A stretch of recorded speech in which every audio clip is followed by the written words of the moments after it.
I would like to ask all the volunteers just to stand up for a minute. All the people who are volunteers here with me. Let's give them a good one. Thank you. Thank you very much. We appreciate your monthly visits because to us friendship is very important, and there's no way to be a friend except to be with each other, and we appreciate that. We have to keep training people. Hey, you know, we're trying to create a family. We're trying to create a co-ed existence where people care and sing.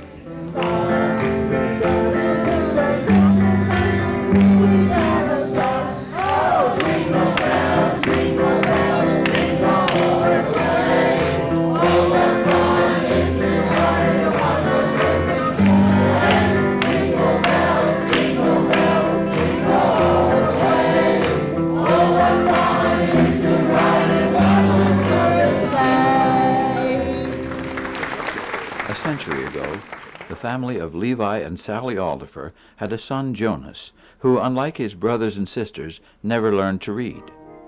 It wasn't hard to absorb a boy like this into the life of a 100-acre farm with 3 families, but while his siblings were beginning to drive around the community and find sweethearts, then spouses, their brother Joni remained something of a family joke who couldn't even get his hat on right for a picture. There was all kinds of simple work for Joni around the butcher house that supplied the market business of his sister's family. The lane leading into the main house and barn was Joni's link to the wider world.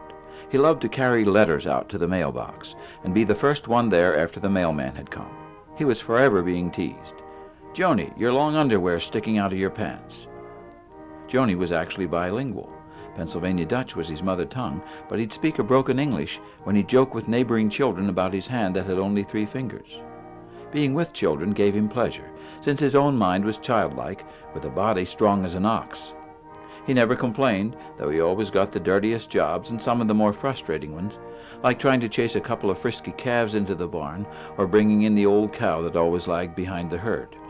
He did not enjoy being left out of the farm operations requiring more skill than he had. He'd invite himself along, to walk behind the baler, to be there just in case there'd be an emergency. He wanted to be part of the farm's operation, so he lived most of his life with the family of his sister Susan, and when she had a 60th wedding anniversary, though he sat on the edge of the circle, it was as though her family was his too. When Joni was 76 years old, his brother-in-law died, and his aged sister broke her hip. Now, where would Joni live? A decade later, at another family reunion, as his sister's grandchildren introduced each of their families, the question finally came up, but what about Joni? Oh yes, we have to introduce Joni too. And as always, even though the joke was on him, Joni laughed with everybody else, because, as always, he felt like part of the family, even though it was his sister's instead of his own. Her great-grandchildren were still company for him as he too grew feeble. When he died at the age of 93, his stone was surrounded by those of the family that had teased him all those years, and from his estate, each of his 23 nieces and nephews got a nice legacy. Jonas Aldifer was a great-uncle of Indian Creek's executive director, Joe Landis. In the past, when we were farmers, the people we serve today were a part of the community. They were on the farms, they were doing chores, they were gathering eggs, they were carrying water. Now it's our responsibility to find work that they still can do. I really like my work, and I like the people, and makes the day go fast. It was Anna Gehman's mother, Anna, who prodded local Mennonites to work with handicapped people. You know, I just kept on. When I'd come home, I felt as if people think that I was a broken record, because I had a one-track mind sometimes. She doesn't give up too easily. When another parent of a handicapped son, Paul Glanzer of Virginia, moved to Harleysville in 1968, he brought along the idea that people of limited ability could do meaningful work. With the substantial backing of the Franconia Mennonite Conference, he organized a sheltered workshop, out of which has grown the present Indian Creek Industries. Mildred Rosenberger says it isn't work, but lack of work that makes her tired. I don't get tired, huh? No way. I get tired, I had no work. I don't get tired, I had no work. So what do you do with your money? Oh, put it in the bank, keep it when I get old. I didn't work anymore. And rainy day. He said to one of his coworkers, "I learned a new job." "All right!" He smacked hands like that. He would have, nobody ever expected that kind of growth. Indian Creek Foundation is fortunate in having good friends in local industry, such as at Rosenberger's Cold Storage and Transport and Rosenberger's Dairies. Coming to visit Henry Rosenberger's operation was Pennsylvania's Lieutenant Governor Mark Single. So this model, we have like 5 crews working. We serve all Montgomery County. We only serve 30 clients with this program. But the idea is to serve. Hey, but that's 30 lives that are That's right. moving in the mainstream That's and self-sustaining and things like that. That's right. I think that's great. I think that's great. Joe, you were in a shop at one time, right? How do you like it out here? I love it here. Is this better than working in the shop environment and stuff like that? You'd rather be out here with the guys? I'd rather work with a bunch of people who know the business. The place where we like to start is to see where their turnover is the greatest. And maybe some of our people can do those kind of jobs. Yeah. And that's where we start, and that makes the most sense in working Sure. with industry. So that's a benefit to you. Okay. Do your records show, do you keep the financial statistics show that over the long term that this is cost effective for you to operate this way? That's great. We actually look at what it would cost us doing it any other way and make sure that we're at least paying that amount. Okay guys, get the buckets. Indian Creek Industries transports some of its clients to supervised employment in what they call their mobile workforce. Okay, did you bring Mary's polish and rag? Yeah, I did.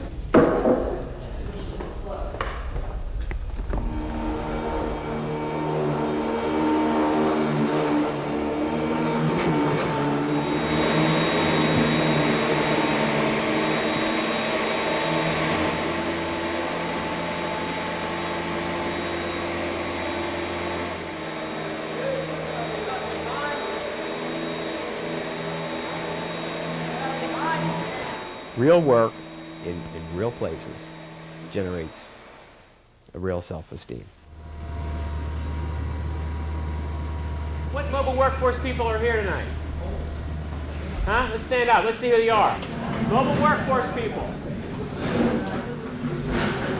Good. Okay, good. Let's give them a hand. Good to see you. Bob, I got a brainstorm. Oh no. Well, at least hear me out. It's humanizing for anybody to be able to exercise as much imagination as you have. The leaf pile in front of the deli. Yeah. Hit that. It's people who were not doing anything feel good about themselves now. Parents in Israel maybe Don't want to see that. don't want to see it. Yeah. So how do you sell this work to the parents? Okay, the way we sell it to the parents, that's a good question because it's a problem here too. My son or daughter is not going to wash floors. I say, that's where I started. I worked in a factory, I worked as a client care worker, I worked my way up. And you just can't start at the top. Now, do you want to participate or not? Does it work? I would say in 80% of the time it works, because otherwise the person is going to stay home. You have the homes. What is the response? That they give you free to buy houses or to rent them when they know that you are going to deal with mental retarded people? Community response has been positive. Okay, we're a small agency. The board members know the community members. We talk with the town supervisors, the borough manager, whatever, and say, here's who we are, here's our telephone number, here's what we do, come see what we do. These people live in your community, they want to stay here, some are coming back, okay? Where can we put these people that are ours? I think Indian Creek Foundation, Indian Creek Homes feels very strongly that people like this need to be guaranteed the rights to village life, small town life, or community education and work. We also have a strong concern about the use of money, recognizing the fact that a large portion of our money comes from Pennsylvania, from the taxpayers in our state. We're interested in using the money effectively and efficiently. We basically would like to ask you to reconsider your restriction to 6 clients per home does in fact increase our costs. A new group home is often felt by the community as an unfamiliar addition. In municipal meetings, questions may be raised about the philosophy and financing of the sponsoring organizations. Most of them get their money from either local government, maybe through the county, or from the state, or from a combination of federal, state monies. Across the U.S., we're at the moment of moving from an institutional model to a community-based model. The next wave isn't going to be group homes. The next wave is going to be family services. The goal of Indian Creek, of course, is to have these people live in the community like 95% of the mentally retarded already do. We're here to assist that process. You have my telephone number. Believe me, I'm not happy about it because we live in our backyard, and our backyard is only 400 feet away from the house. I'm Dottie Ashmore. I live at 221 Culp Road, and this house will be our neighbors. And I want to say that I'm looking forward to it. I'm looking forward to my children getting to realize that there are special people in this world, and they may not be able to do the things that my kids can do, but maybe my kids can help them and get to know them. It is true, love thy neighbor. Christ said, don't worry about tomorrow. Today has enough problems. But really, I'm not trying to preach. I'm just realistic. Joe has had experience for many, many years with a lot of different houses and a lot of different people. And he can tell you that there hasn't been one incident. The idea is to have it look as much like a house in the community as it can look. In fact, I would be surprised if anybody knew about any of these group homes. They have bedrooms, they have their own stuff, they have their own space, their own privacy. They don't have to race to finish their meals. I mean, mealtime is like a family again. It's not the trough. Breakfast at one of the group homes administered by the Indian Creek Foundation. No, it's not my turn. Go ahead. Mark's turn. Go ahead, you said grace. Put your phone by your pocket. Go ahead and say grace, Bill. Come on. Come on, Billy. Come on, Bill. If not, go ahead. We'll have the pastor over there. Come on, Bill, stop it. Come Let's on, go. Richard. You say it, Rich. You say it.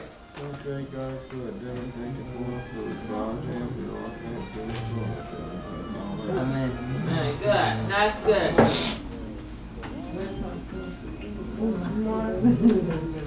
Mark's body is shut. Huh? How many ciggies you got? How many you have? Thank you. That's too many. That's too many. One's for my titties. Just take 2 and give me 2. Thank you.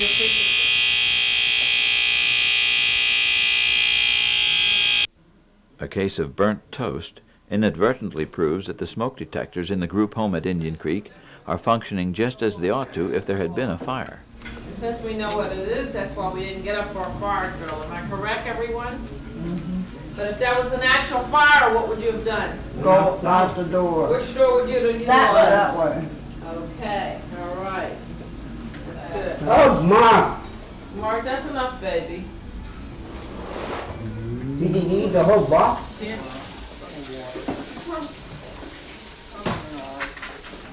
Let's talk about your sister or your brother. Where do you want them to live? Let's talk about that. Do you want them to live in Pennhurst? Do you want them to be cared by people who have no idea who they are, no idea where they came from? Or do you want them served at home like you live? Where do you want that service? Sparkles. You want to pet her? I sparkles. And Good, we're what you taking? we're good roommates also. We are good roommates. Yes.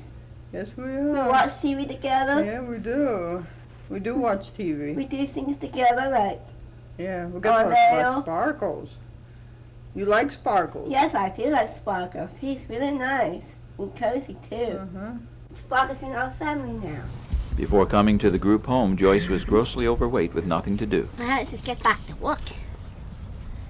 Then he works up. How come you get the front seat? So the girls can't sit up front. I was in the front yesterday. Male chauvinist, huh? Son. Joyce has a new lease on life, as does her friend Dick Detweiler.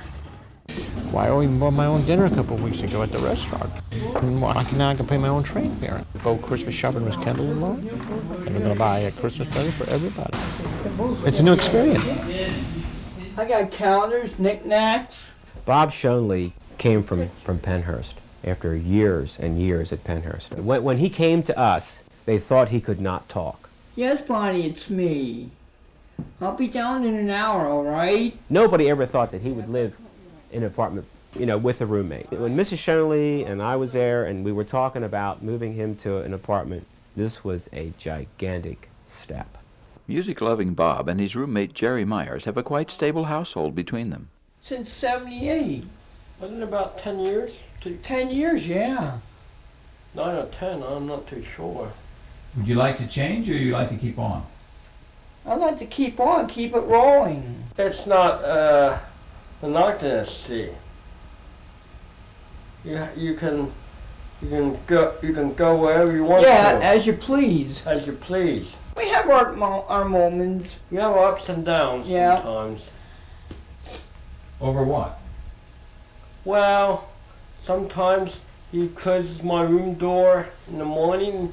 I don't like it, and then sometimes he had company here, and he don't talk to company. Another thing is he bangs the receiver on the phone. I don't have no complaints.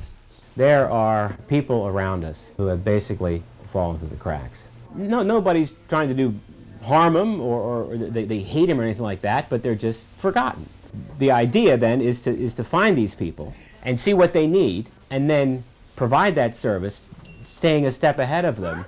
But then when they've reached their peak, whether they're independent or need more care or whatever, that they're not forgotten and just sort of, well, they've graduated, now they're gone. But that we learn somehow to keep a loving eye on them, somebody to give them attention so that they don't fall back maybe where they had been. BJ is now living with us in our basement. She enters through her own entrance, more or less. She is preparing her own meals. Indian Creek provides a service for her, which they come in once or twice a week, work at her budgeting, work at her meal planning, takes her to the grocery stores. And basically, Bev and I are there for emergencies. We provide transportation to church. Look down from the sky and sing the Lord great Lord till morning is light. When we opened up in 1975, we were evaluated by the state of Pennsylvania, and they said, you're too close to the church. Now, the state has a 5-year plan, and all of a sudden they realize that these people have spiritual values. I made that cross for you, Beth? Mm-hmm. What I made? He made crosses, and let's see, what else did you make? He's a good husband. They leave it all up to us guys. Since we're on our own, we do real good. We leave them alone and we do things ourselves. We like it this way. We've been out since what? Then in May this year. Yeah. We have a case manager we're supposed to go to, and she's coming over tomorrow night about, say if Fred can go back on Social Security, SSI or something, because, we're going to get these bills all paid up. They stopped at the end of July for him, and he got a letter, so I'm waiting to hear what she have to say, see if we can work it out tomorrow night. I'm working hard these days. Have to. I like it. Something different. Besides doing dishes all your life, I do enough here. We work together, don't we? For sure. That's what it's all about. Got each other and love each other and do great, aren't we? Yeah, making out good. Yep, making out good, he said. Transportation is a problem around here. It is. Like if we want to go to the mall by ourselves, we have to use the separate bus. For Fred, he's spending too much money for a taxi to get back and forth to work because he had to walk pretty much, and it's kind of rough around here. In residential and vocational, transportation is the biggest issue because vocationally, there's no way they can get back and forth to work and they never can drive. Rarely can they drive. So it's either ride. Board members from the community represent a valuable variety of expertise. Under the leadership of Roy Musselman of Harleysville, they contribute legal, parental, business, real estate, medical, therapeutic, educational, and spiritual insight. 576 Allentown Road, which is the Cape Cod right behind Long Acres, opened on August 20th.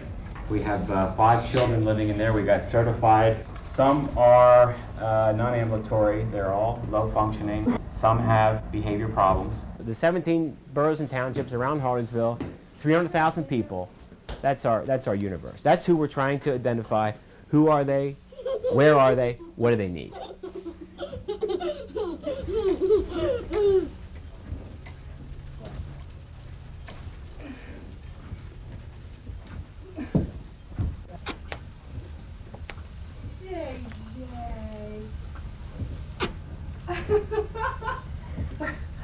him a kiss, Jay. Good boy. Right on the cheek, Jay.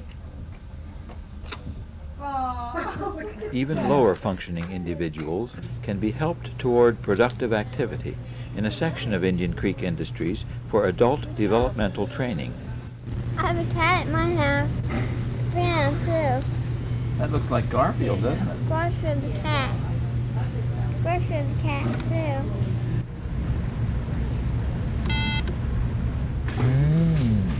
Down.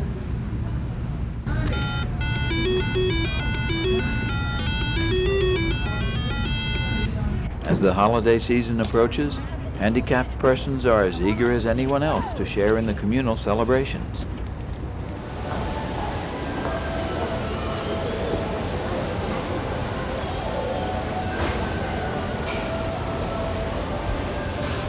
Any of these? We're gonna move them. Do you like any of these? Okay. You think she'd like any of them? Come on, Darlene. No, I don't think so. You don't like any of them? What's the bird's Snoopy. name? That's Charlie Brown's Woodstock. dog. Woodstock. Right. Santa Claus. Hi, Santa Claus. Yeah, I don't think he can hear. We could go down and visit with him if you like.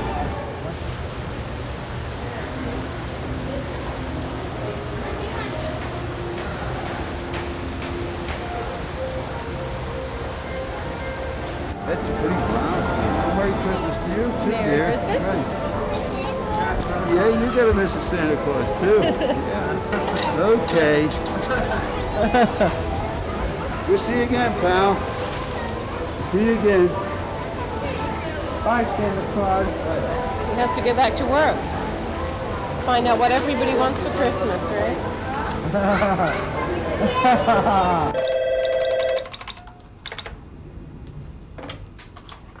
Good morning, Indian Creek Foundation. Staff for the foundation are chosen from persons who find their work more than a job and can sense the spiritual dimensions of their clients' personalities. Both clients and staff will be served in this dimension by Barbara Schisler, assistant pastor in a local church and the foundation's minister of spiritual resources.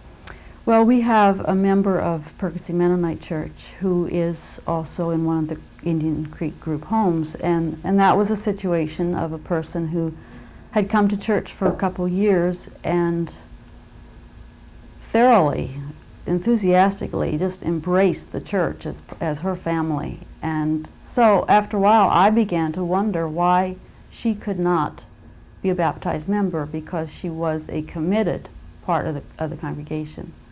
And so through my advocating her baptism, that did come about, and the pastor and I met with her and talked about what it means to follow Jesus, and her baptism was just a wonderful day for her. She was so happy, and she invited all of her friends, and it was a real celebration. And since that time, she's continued to be a real faithful person. She lit the Advent candles this year, and that was a real highlight for her to do that. It's a choice.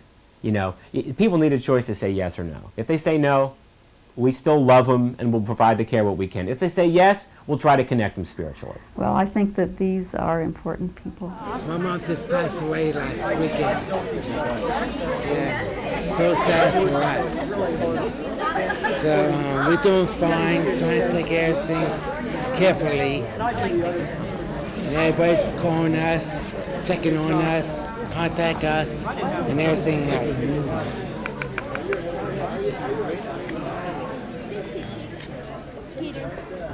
Not that wife, my volunteer. Who's your volunteer, Joyce? Bob.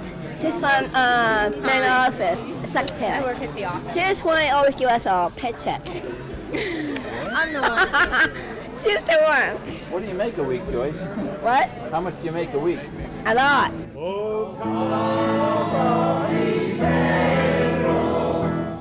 Whether their needs are residential, vocational, or spiritual, Indian Creek Foundation wants to find and keep a loving eye on these people that are ours.